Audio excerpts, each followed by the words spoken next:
Vamos lá, exercício número 4. Para falar a verdade, o que eu vou falar aqui no exercício número 4 vai servir também para o exercício número 5, que é uma propriedade ou teorema, poderia colocar como qualquer um dos dois, sobre triângulos retângulos, que eu acabei não colocando lá na plataforma e não colocando naquela parte teórica dos estudos de Sevianas, porque eu ia colocar esse teorema só quando eu estivesse falando sobre triângulos retângulos especificamente, só que acabei colocando esses exercícios na lista, esqueci e acabei colocando os exercícios na lista e para você conseguir resolver esses dois exercícios você precisa desse teorema. Então eu estou adiantando esse teorema, que seria um teorema que eu falaria dele só quando eu estivesse falando sobre triângulos retângulos, mas esse teorema ele é bom para se trabalhar com medianas e vai servir para resolver os dois problemas. Vamos imaginar o seguinte: imagine que você está aqui com um retângulo. Todo triângulo retângulo, nós podemos pensar que esse triângulo retângulo ele surge através da divisão de um retângulo propriamente dito em dois triângulos. Todo retângulo ele vai ser dividido ao meio aqui, né, quando nós traçamos a diagonal dele, em dois triângulos retângulos iguais. Então vamos pensar nesse triângulo. Outra característica importante sobre os retângulos, que não sei se todos vão lembrar, mas que ela existe, é que as diagonais do retângulo, pelo fato do retângulo ter aquela característica de terem dos dois lados dele serem iguais, as diagonais do retângulo elas têm a mesma medida, né? Elas são iguais também. Se eu posso traçá-la para qualquer um dos lados que essas diagonais são iguais. Agora, mais uma característica. Estou querendo chegar no teorema que nós vamos utilizar. Além dessas diagonais serem iguais, elas se cruzam aqui, ó, no ponto médio. Ou seja, esse ponto aqui divide as diagonais em dois pedaços iguais. O que aconteceu aqui? Quando eu, observando isso daqui, quando eu faço esse traçado das diagonais, eu crio aqui, ó, vários triângulos isósceles. Esse triângulo é isósceles, se eu pensar nele. Para o lado de cá eu tenho triângulo isósceles também. Para cima tem um triângulo isósceles. E para baixo também tem um triângulo isósceles. Para falar a verdade, esse triângulo de cá é igual a esse, assim como esse de cima é igual a esse de baixo. E eles são isósceles entre si. Esse lado, esses quatro lados centrais aqui são iguais dos triângulos, porém há diferença nos outros lados paralelos. Mas por que eu estou falando de retângulos? Porque se você observar o retângulo, essas são características do retângulo. Estou adiantando elas. Mas quando você olha só para um desses triângulos, se eu tapasse aqui um dos triângulos, esse pedaço aqui, ó, ele equivale à mediana do triângulo, né? Porque ele está saindo do vértice, parando no lado oposto e cortando esse lado em dois iguais. Seria como se eu estivesse agora olhando só para o triângulo aqui embaixo. Quando esse triângulo é retângulo e eu traço a mediana desse que parte desse ângulo reto, aqui de onde está o ângulo reto, se você observar, você está criando aqui, ó, triângulos isósceles. Você tem um triângulo isósceles aqui e um outro triângulo isósceles aqui. Isso sempre vai acontecer com triângulos retângulos quando eu traço a mediana referente ao ângulo reto aqui, ao vértice que está o ângulo reto. Ela vai criar dois triângulos isósceles dentro do triângulo. Eles são diferentes, mas são ambos isósceles.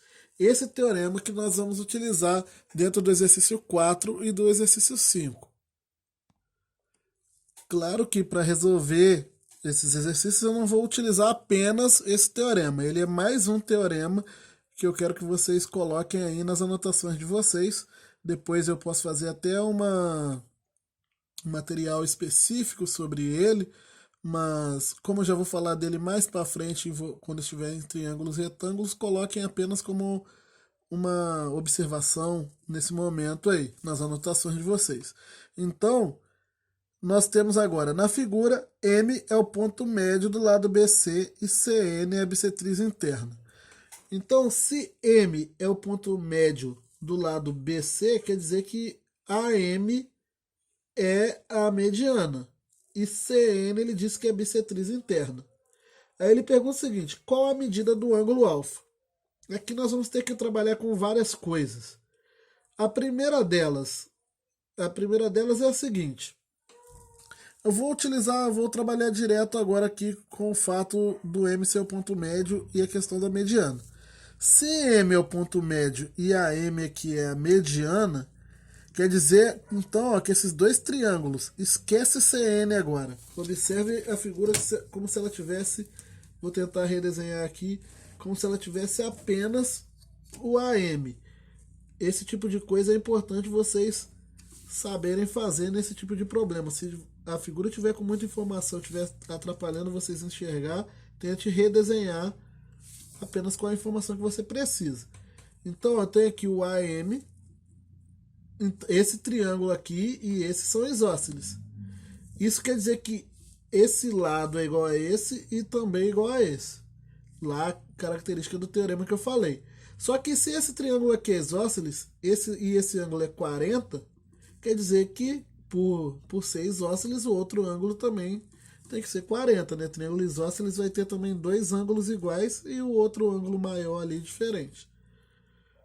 Então, esse ângulo aqui é 40, esse ângulo aqui também vai ter que ser 40. Isso que eu estou querendo observar. Outra informação. Como esse ângulo aqui é 90 e esse pedaço de cá é 40, quer dizer que o outro pedaço aqui é 50, obrigatoriamente. Ok? Segunda informação. Mais que isso, observando agora o seguinte caso. Aqui eu tenho um ângulo de 90. Olha o triângulo sem nada agora, sem... Sempre redesenha, gente. Sem nenhuma das... nem a bissetriz, nem a mediana.